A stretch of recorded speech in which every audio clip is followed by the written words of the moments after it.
Hello guys, इस भाग में हम लोग मैच्योर इम्ब्रो के बारे में समझेंगे। तो इम्ब्रो जो है आपको पोस्ट फर्टिलाइजेशन इवेंट्स में हमने देखा था कि आपको जायगोट में डेवलपमेंटल चेंज होती है तो आपको इम्ब्रो में चेंज होता है, यानी कि जायगोट इम्ब्रो में इंटरचेंज होते हैं। तो इंडोस्पर्म बनने के बाद आपको जायगोट से इम्ब्रो बनने का प्रोसेस होता है। यहाँ पर है आपको इम्ब्रो नहीं, मैच्योर इम्ब्रो है, ध्यान देना है। तो मैच्योर इम्ब्रो आपको जायगोट से आपको जो इम्ब्रो बनता है वो प्रो इम्ब्रो होता है।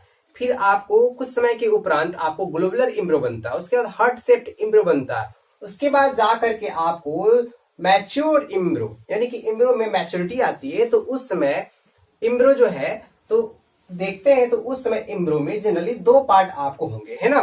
तो एक क्या होंगे, उस इम्ब्रो में, उस मैच्योर्ड इम्ब्रो में एक एक्सिस होगा, उस एक्सिस को इम्ब्रोनल एक्सिस कहा जाएगा और उसमें कॉटिलिडन पाए जाएंगे। ओके, तो आपको इम्ब्रोनल एक्सिस यानी कि इम्ब्रो एक्सिस और कॉटिलिडन, तो आपको इस तरीके से जब जर्मिनेशन होगा तब हम लोग कॉटिलिडन को देखेंगे, यानी कि जर्मिनेशन के उपरांत।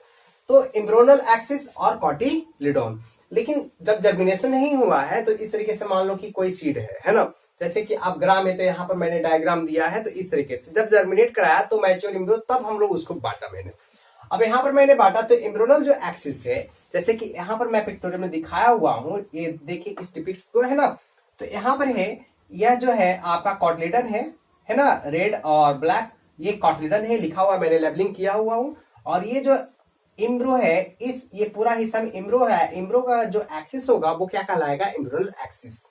अब इम्ब्रोनल एक्सिस के ऊपर वाले जो भाग होंगे वो क्या कहलाएगा, दैट इज एपिकोटाइल। और जहां पर आपको नोड बनेगा, है ना, वो हिस्सा कॉटिलिडन के पास होगा, दैट इज क्या होगा, मेजोकोटाइल। और नीचे वाला हिस्सा हाइपोकोटाइल होगा। ओके, लोअर एंड आपका पोर्शन दैट इज हाइपोकोटाइल होगा। हाइपोकोटाइल लास्टली टर्मिनेट करेगा आपको कॉलियोराइजा को, जो आपको वहां पर देखेंगे कि कॉलियोराइजा के पास आपको दैट इज रेडिकल होंगे। ओके, और कॉलियोराइजा के अंदर आपको रूट कैप आपको लास्ट में आपको पाए जाएंगे, लेकिन ये कवर्ड, पूरा का पूरा रूट कैप आपको कवर्ड रहेगा, किससे, कॉलियोराइजा से। उसी तरीके से ऊपर में देखते हैं तो एपिकोटाइल के ऊपर आपको दैट इज क्या मिलेंगे, कॉलियोपोटाइल मिलेंगे, है ना। तो इस कॉलियोपोटाइल में जनरली प्राइमोर्डियल आपको मेरिस्टेम आपको देखने को मिलेंगे, है ना, जिससे आपको शूट सिस्टम, और नीचे आपको कॉलियोराइजा say that is root system. तो यहाँ देखना है कि इम्यूनल एक्सिस को हमने तीन हिस्से में बांटा, एक हाइपोकोटाइल, एक मेजोकोटाइल और एक इपिकोटाइल। हाइपोकोटाइल से आपको क्या बनेगा, रेडिकल, वही रेडिकल आगे जाकर के क्या बनाएगा, कौन सा सिस्टम बनाएगा, रूट सिस्टम। और जो आपको मेजोकोटाइल है, जो बीच वाला जो हिस्सा है मेजोकोटाइल, आपको मैंने लिखा है लेबलिंग में, तो मेजोकोटाइल आपका नोड वाला हिस्सा होगा, है ना, जहां पर आपको कॉटिलिडन आपको लगे हुए होंगे दोनों। अगर मोनोकॉटिलिडन है तो सिंगल कॉटिलिडन होगा, यानी कि, और अगर डाइकॉट हो गए तो आपको दो होंगे। तो इस तरीके से मैंने जनरली मेजोकोटाइल में बताया कि मेजोकोटाइल हिस्से में क्या होगा, दैट इज फर्स्ट नोड आपको हिस्से में होंगे।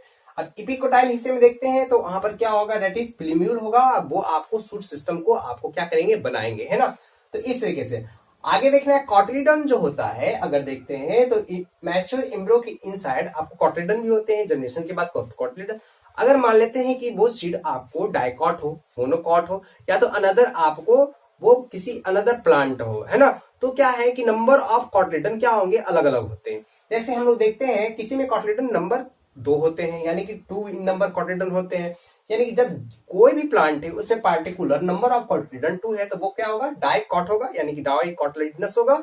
अगर सिंगल है तो दैट इज मोनोकॉटिलिडनस होगा, मोनो मींस 1 होता है, डाई मींस 2 होता है ना, कॉट से कॉटिलिडन होता है ना। तो एक तरीके से ये हुआ। लेकिन क्या हुआ कि 2 भी नहीं रहेगा, 1 भी नहीं रहेगा, 2 से ज्यादा रहेगा, है ना, 5 से 10 आपको जनरली, आपको बहुत ज्यादा 16 से ज्यादा भी चला जाएगा। तो कुछ कुछ प्लांट होते हैं, जैसे पाइनस होता है जो जिम्नोस्पर्म, है ना। अब जैसे नहीं कि प्रत्येक जिम्नोस्पर्म में आपको उतना ही होगा, है ना, 2 से ज्यादा ही होगा, किसी किसी में 2 भी होते हैं। ओके, तो इस तरीके से हम यहाँ पर एग्जाम्पल में आपको पाइनस दिए। ओके, तो किसी किसी में नंबर ऑफ जो कॉटिलिडन होता है काफी ज्यादा होता है, जैसे आपको पाइनस में। अब जनरली हमने यहाँ पर व्यक्त किया इस इम्ब्रोनल एक्सिस में एपिकोटाइल, मेजोकोटाइल, हाइपोकोटाइल। इसी को हम अगर पिक्टोरियल में देखिए तो आप अपने डायग्राम में देखते होंगे कंटेंट में, तो ये ग्राम था, पहले देखो यहाँ पर ग्राम है, ये चना का मैंने आपको डायग्राम बनाया है, ग्राम साइसर एरिसिनम जिसको साइंटिफिक नेम होता है, दैट इज, है ना, दैट इज बोटेनिकल नेम। तो यहाँ पर देखना है कि ये मैक्रोपाइल जो है ग्रीन का है, मैक्रोपाइल जहां क्या करता है कि जब हम लोग चना को यानी कि ग्राम को हम लोग पुट करते हैं किसमें, वाटर में, तो क्या करता है वो वाटर को एब्जॉर्ब करता है और धीरे धीरे आपको डेट इज फूल जाता है ना, इस तरीके से। और बाद में धीरे धीरे जर्मिनेशन होने का प्रोसेस भी स्टार्ट हो जाता है, प्रॉपर लाइट जो भी है, एटमॉस्फेरिक प्रेशर जो भी है आपको मिलता है। अब है यहाँ पर हाइलम है। हाइलम क्या है कि that is hilum generally green के साइड वाला, डेट इज लैटरली पूरा का पूरा अगर देखेंगे ओवर पोर्शन, डेट इज क्या है हाइलम होता है। किसी किसी पार्टिकुलर सीड में हाइलम का जो है डेट इज काफी थिकनेस काफी ज्यादा होता है, क्योंकि उसमें स्टार्च का कंटेंट ज्यादा होता है ना, तो वो क्या करते हैं इम्ब्रो को न्यूट्रिशन सप्लाई करने में आपको मदद करते हैं। ओके, तो इस तरीके से हमने देखा। अब इसी को हम लोग जब जर्मिनेट करेंगे तो ऊपर का जो कवर है सीड कॉट हट जाएगा, है ना, और निकलेगा क्या, आपको सीड कॉट हटेगा और उसके अंदर क्या होगा, डेट इज कॉटलीडन होगा। तो सबसे पहले जो जाएगा जमीन के भीतर वो क्या होगा, रेडिकल होगा। सबसे पहले रेडिकल होगा, वो रेडिकल क्या करेगा, धीरे धीरे आपको एब्जॉर्ब करेगा मिनरल न्यूट्रिएंट्स को, फिर ऊपर की ओर फ्लूम्यूल आपको निकलेगा।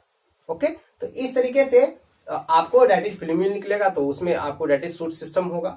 तो डेट इज इस तरीके से हम लोगों ने देखा है ना। जनरली ऐसा नहीं सोचना है कि हम लोग ने इसको अगर डिप करेंगे तो नीचे जो जाएगा रेडिकल होगा, है ना, और इसका जो सीड कॉट तो हट ही जाएगा, वहां पर हम लोग नहीं कह सकते। हमने अभी कहा था कि वहां पर क्या होगा, कॉटेड, वहां पर नहीं होगा। डेट इज आपको जनरली देखेंगे ऊपर फ्लूम्यूल की तरफ तो जनरली वो शूट सिस्टम बनाएगा, है ना। तो इस तरीके से हम अब यहां देख रहे हैं, तो यहां पर हमने बताया था इस एक्सिस के अनुकूल, लेकिन क्या ये जो चना था डाइकॉट था, डाइकॉट को जब हमने इसको हटाया तो यहां पर हमने देखा ये डायग्राम आपको मिलेगा, ये डायग्राम आपको मिलेगा। तो इस डायग्राम में देखो ये ग्राम का फिगर है, डाइकॉट आप टेक्स्ट बुक में भी देखे होंगे। तो यहाँ पर क्या होगा, इंडोस्पर्म पाया जाता है। इंडोस्पर्म इम्ब्रो को क्या करेगा, न्यूट्रिशन सप्लाई करता है, आप लोग जानते ही हो। पूरा का पूरा इम्ब्रो कहाँ है, इम्ब्रो कहीं पर भी लेबलिंग नहीं किया हुआ है। तो ये पूरा का पूरा इम्ब्रोनल एक्सिस में क्या है, पूरा का पूरा ये इम्ब्रो वाला पार्ट है। ओके, तो ये इम्ब्रो का जो पार्ट है, इस पार्ट में अगर देखते हैं तो यहाँ पर लेबलिंग किया हुआ है सूट अपाइकल मेरिस्टेम में, ऊपर का पोजीशन का है जहां पर सूट अपाइकल है, सूट सिस्टम। नीचे की ओर है जो आपको क्या है, हाइपोकोटाइल है, जहां पर आपको रेडिकल होंगे और क्या होंगे, रूट टिप। रूट टिप आपको होते हैं इसी के इनसाइड होते हैं। और जो हम लोग जो इधर जो देख रहे हैं डेट इज कॉटलीडॉन का हिस्सा है। सूट अपाइकल मेरिस्टेम के अपर वाले भाग में देखो कॉटलीडॉन आपको काफी डेट इज मुड़ा हुआ है, काफी फोल्डिंग है, यहाँ पर देख रहे हैं। तो इस तरीके से हमने यहाँ पर देखा बाहर का जो एरिया है डेट इज बाहर का जो कवरिंग है डेट इज सीड कॉट है। तो इस तरीके से सिचुएशंस जब हम लोग उसको हटाते हैं, दो भाग में विभक्त करते हैं ना ग्राम को के सीड को, तो इस तरीके से देखने को मिलता है। लेकिन यहाँ पर देखो अब ये है मोनोकॉट में, मोनोकॉट किसमें, राइस में। तो जनरली देखेंगे तो इसमें क्या है कि ये पूरा का पूरा बाहर का जो है पील है, कवर है, छिलका है, जिसे क्या कहते हैं जनरली पेरिकार्प कहते हैं, किसी भी पेरिकार्प भी कहा जाता है। और इसके इनसाइड देखते हैं तो अपर वाले भाग में आपको इंडोस्पर्म रहता है। इंडोस्पर्म क्या करता है, न्यूट्रिशन सप्लाई करता है ना। और यहाँ पर नीचे देखते हैं तो ये इंडोस्पर्म का भाग है ना, अलीरोन लेयर होता है, अस्कुटेलम है नीचे। अब अस्कुटेलम क्या होता है, और ये जो हिस्सा है पूरा का पूरा एम्ब्रियोनल एक्सिस है। तो ये पूरा का पूरा हिस्सा एम्ब्रियोनल एक्सिस है। तो यहाँ पर इस एम्ब्रियोनल एक्सिस देख रहे हैं और यहाँ इंडोस्पर्म, दोनों के बीच में देख रहे हैं क्या है, अस्कुटेलम है। अस्कुटेलम जनरली मोनोकॉट में तो जनरली आपको क्या होता है कि अस्कुटेलम का अलग ही रोल होता है ना। तो जनरली कॉटलीडन को आपको रेफर करता है ग्रास फैमिली में अस्कुटेलम, है ना। तो कॉटलीडन का मतलब ही होता है अस्कुटेलम, लेकिन यहाँ पर जो जनरली है ये ग्रास फैमिली नहीं है, ये राइस है ना। तो अस्कुटेलम क्या करता है, इंडोस्पर्म से न्यूट्रिशन आपको इम्ब्रो तक जाएगा।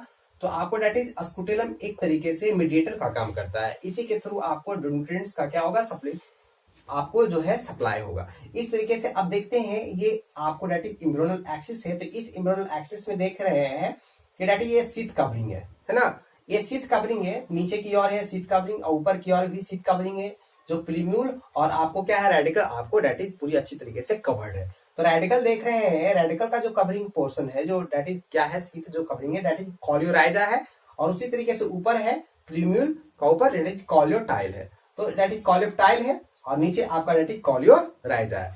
तो इस तरीके से हमने देखा शीथ कवरिंग। और जो ये जो एक्सिस है ये पूरा का पूरा रेड लंबा जो चला गया है, ये पूरा का पूरा यही आपको इम्ब्रियोनल एक्सिस है। अब इसी में क्या होगा, ऊपर वाला हिस्सा कॉलियोटाइल के पास वाला एपिकोटाइल कहलाएगा, और नीचे वाला जो कॉलियोराइजा के पास है रेडिकल के पास डेट इज क्या कहलाएगा, बहुत अच्छा हाइपोकोटाइल कहलाएगा। और आपको बीच वाला जो है मेजोकोटाइल, जहां पर से आपको क्या होगा जब हम इसको डीप करेंगे, है ना, पैडी को जब डीप करेंगे, है ना, तो वहां पर हम लोग देखेंगे जब जर्मिनेशन होगा तो वहां पर देखेंगे कि मेसोकार्टाइल से वहां पर कॉटलेडन आपको दैट इज आपको ग्रीव हुआ। तो इस तरीके से हमने देखा कि किस तरीके से हमने समझा कि मैच्योर इम्ब्रो में इम्ब्रो एक्सिस क्या होता है। तो इम्ब्रो एक्सिस के बारे में हमने समझा कि इम्ब्रो एक्सिस किस तरीके से आपको किसी भी सीड में आपको जब जर्मिनेशन होता है तो उसमें किस तरीके से मैं आपको जो इम्ब्रोनल एक्सिस पड़े होते हैं और उसी के अनुकूल हम लोग इपिकोटाइल, मेसोकोटाइल और हाइपोकोटाइल को हम लोग रिप्रेजेंट करते हैं, ये हमने देखा। और नंबर ऑफ कॉटलेडन देखा कि अगर सिंगल होंगे तो कौन से कॉटलेडन होंगे, कौन से प्लांट होंगे, तो डेट मोनोकॉटलेडन होगा। सेकेंड में हमने पढ़ा कि अगर 2 होगा तो क्या होगा, डाइकॉटलेडन होगा। अगर 2 से ज्यादा होगा तो क्या होगा, डेट इज जनरली कुछ कुछ में डेट इज पाइनस में देखने को मिलते हैं। तो इतना मैं